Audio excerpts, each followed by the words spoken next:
Hello, fellow engineers, and there is a lot of changes that comes to your life when you go from being a student to a working professional, and that is exactly what this video is going to explain.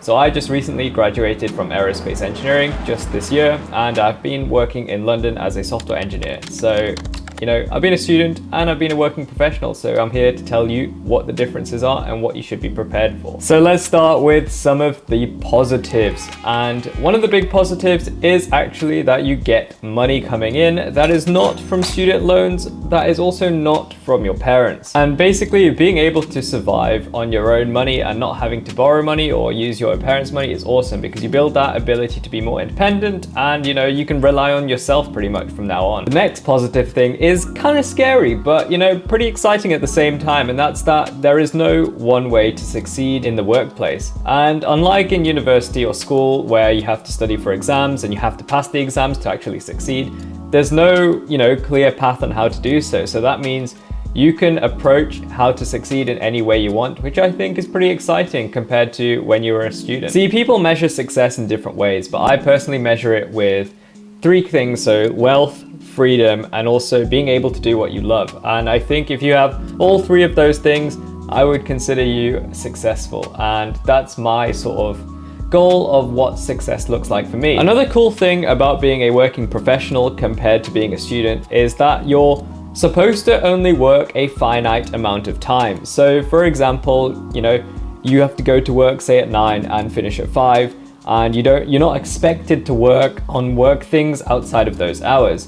But if you think about when you're at university, you go to lectures maybe 9 to 5, but then you're expected to do work outside of that. So the great thing about being a working professional is you're very confined as to when you can actually do work or when you're expected to do work. So then you can make, your other time useful in other things. So you could be doing sports, you could do whatever you want really. It doesn't really matter. It's just your own free time then, and it genuinely becomes real free time rather than study time. Also, going more into this, I genuinely do feel as though I have more free time now that I don't actually have to think about studying for uni and so on. And I think that this allows me to do more things and explore things that I wouldn't have necessarily done beforehand whilst I was a student, that is. The benefit of having peers that are of different ages is just that you can learn from different experiences. So, someone who's been in the workforce for quite a while will have a lot more experience and,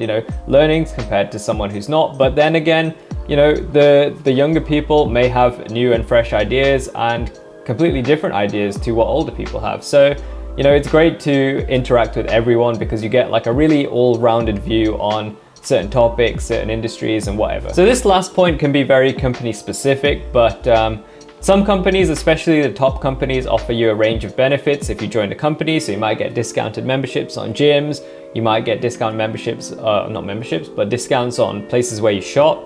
And there's a lot of other sort of benefits you can get, like health insurance and so on. So joining a company means that you have access to these sort of things, and that's the difference between being a student and a working professional. You may now be thinking, being a working professional is all sunshine and rainbows. What's wrong with it? Well, let me tell you some of the things that I personally think is a negative, but you may not think it's a true negative. But it's just these are some things that I think you should be aware of when you're transitioning from being a student to a working professional. So one of the big things is that your cost of living will increase, and this is mainly true if you're living away from your parents. So I know a lot of people do live with their parents even after they've graduated uni and are working because their job is in the same city as their parents. But for example, myself, I had to move to London, so I have to rent somewhere to live. I have to pay my own council taxes, which adds to their cost. And on top of this, you don't have any more student freebies or discounts anymore. So your cost of living does increase, especially if you have to move out of home to work in a different city. The other downside is that you don't really make your own timetable anymore. Compared to like in university where you could work maybe in the afternoon, but you can have a line in the morning and then maybe do your work in the evening instead. No, this doesn't exist when you're in a professional working environment, because you're expected to be at work between a certain time in the day. So that's generally like 9 in the morning to 5:30 or 6 in the evening. So that's the sort of time where you have to be working. And like I said before, if you are, say, maybe a night owl or something, you can't then, shift your work hours from midday to like midnight, because no one's going to be there after like 6:30. So it's really annoying if you prefer to work, really early in the morning or really late at night. You sort of have to stick to this, regimented time in essence. Yeah, this also means that if you need to take time off, maybe to just go other places, you have to get it approved and so on, which is a bit laborious and painstaking compared to whereas when you were a student, you can just do whatever you want and no one cares. But when you're a working professional, you sort of have to be clear about what you're doing in the day. If it's not work, then where are you going and so on. So I think you're less free to organize your day and week how you want it to be organized. This also means that, the word off-peak is not a term you will hear often, because you know how when you're a student, you can go to, say, the bouldering gym at off-peak hours and pay less, or you can go to the barbers and there's no massive queue.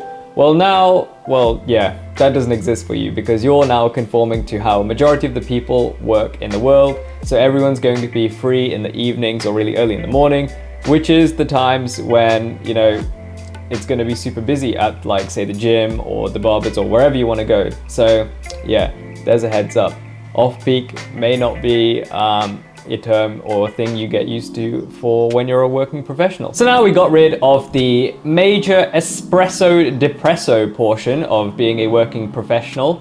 Let's go into some of the exciting but yet challenging things you might have to do when you do transition from being a student to a working professional. The first of these exciting challenges will be to manage your finances, because the main thing when you're a working professional is that you will have money coming in. So you're going to have to make decisions of what percentage of your salary you want to put in towards your pension, what percentage of the salary you want to use as investments, and just generally budgeting your finances. Because, when you're a working professional, if you have money coming in, you want to try and make your money work for itself as early as possible, just to, ensure that you're able to build your wealth right from day one. And this is something that's really exciting but scary at the same time, because no one quite knows how to do this properly. So you have to do your own work and research to really understand what to do with your money. I guess a good way to look at how to manage your finances as a working professional is to kind of treat yourself as an individual company. So you yourself are a company, right? And your salary is in essence your revenue you're getting every year. And then you're going to have your profits from that, which is, so your gross profit, say, for example, would be what you actually take home. So minus all your income tax and national insurance, if I remember correctly. Yeah, so when you take away those two taxes, then you get your take home pay, and I'd consider that as your gross profit. And then if you really want your net profit, then you have to figure out, okay, what are my other expenses to enable me to go to work? So this might be your transport to work, your accommodation you have to live in, which makes it, it easier for you to get to work. Your utility bills and all that other stuff. And then you finally get your net profit, which is what you can spend on doing fun stuff and also invest in other things like stocks or shares and whatever. So that's a really good way, I think, to understand how to manage your finances as a working professional. If you want a video about that, I will make one if that's something you're interested in, so do drop a comment and let me know. The other exciting challenge is to figure out where you want to live and who you want to live with if you're not going to be living at home with your parents. So this is interesting because when you're a student, you're sort of expected, I'm going to just live in student accommodation with other students. But when you're a working professional, there's no, expected way or who you should be living with, because you could be living with your friends, you could be living with other family members, you could be living alone, you could be, as I said, living with your parents, or maybe you could be living with a significant other or a partner that you might have.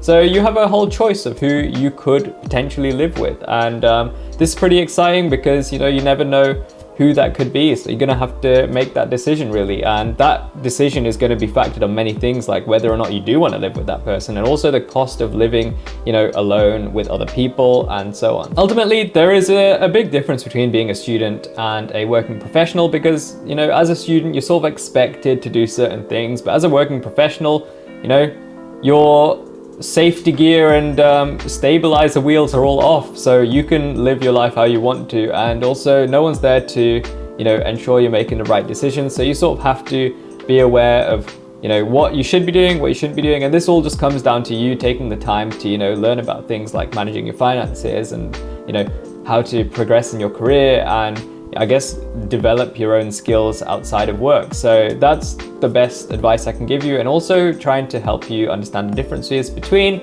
being a student and a working professional. If you're looking for somewhere to work after studying engineering at university, I do have a video that talks about the various graduate roles you can go into after studying aerospace engineering, and also some of the salaries related to them. So do check that video out. All right, see you guys in another video.